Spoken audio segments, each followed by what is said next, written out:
আসসালামু আলাইকুম viewers, back to my channel. কাছে এবং দূরে, দেশ এবং দেশের বাইরে যে যেখান থেকে আমার ভিডিওটি দেখছেন বা দেখছেন না, আশা করি আল্লাহর রহমতে সকলেই ভালো আছেন। এই কামনা করে আজকে সকাল থেকে ভিডিওটা স্টার্ট করলাম। সকালবেলায় উঠে বউ বাসি কাজকর্ম সেরে নিয়েছেন। শরীরটা আমার খারাপ, ওই জন্য একটু দেরি করে উঠেছি।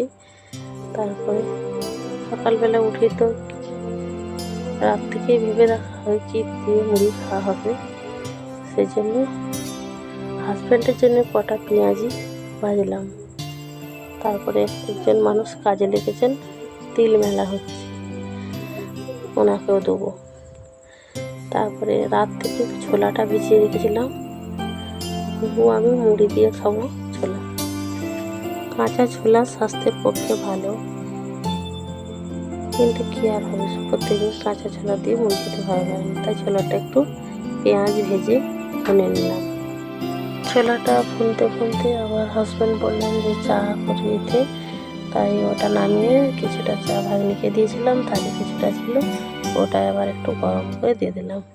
আর ছোলাটা ভোনাও কমপ্লিট হয়ে গেছে, আমি বাটিতে তুলে নিচ্ছি, দিয়ে বউকে কিছুটা দেব, আমিও খাবো। তারপরে এখানে আমি কিছুটা কড়াই তেল দিয়ে দিচ্ছি। খাওয়া দাওয়া কমপ্লিট করে এসে তারপরে কয়েক পিস মাছ এনেছি, একবেলা হয়ে যাবে। যাই হোক, ওই মাছগুলোই আমি এখন ভাজতে চাপিয়ে দেবো। আমাকে মাংস খেতে একদম ইচ্ছা যাচ্ছে না, তার জন্য মাছ আনতে বললাম। তাই ভাবলাম সবারই একবেলা হয়ে যাবে।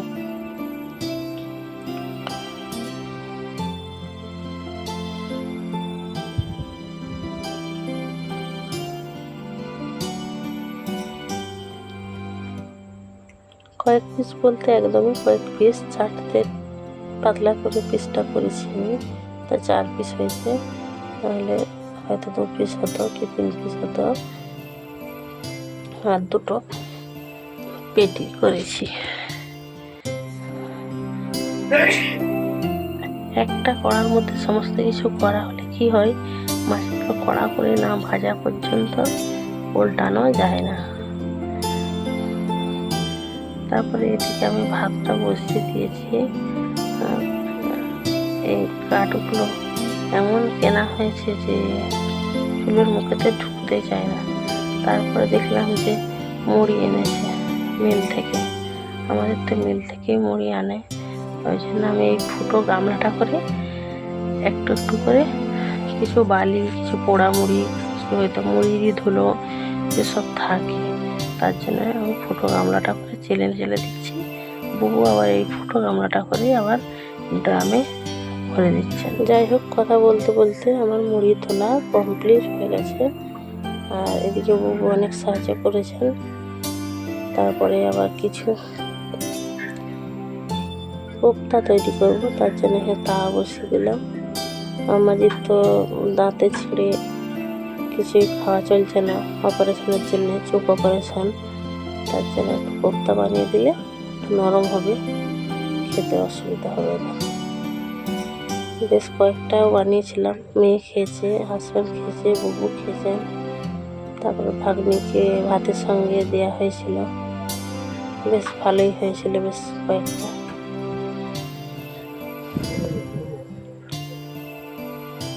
যাই হোক, ভিডিওটা যদি কোনো নতুন বন্ধুর কাছে পৌঁছে থাকে, দেখে থাকেন, একটু জন্য কিছু ভালো লেগে থাকে, প্লিজ আমার চ্যানেলটাকে সাবস্ক্রাইব করবেন, আমার পাশে থেকে যাবেন। তারপরে এখানে আমি আবার একটা সবজির তরকারি চাপাবো বলে চুলোতে ভাতটা হওয়া কমপ্লিট হয়ে গেছে, তার জন্য এখানে আমি তেল দিয়ে পেঁয়াজটা বেরেস্তা করে আজকে সবজিটা রান্না করে নেব। তারপর মাছটাও রান্না করেছিলাম, সেটা শেয়ার করা হয়নি। ভিডিওটা ভালো লাগলে একটা লাইক করবেন, আমার পাশে থাকবেন। আল্লাহ হাফেজ।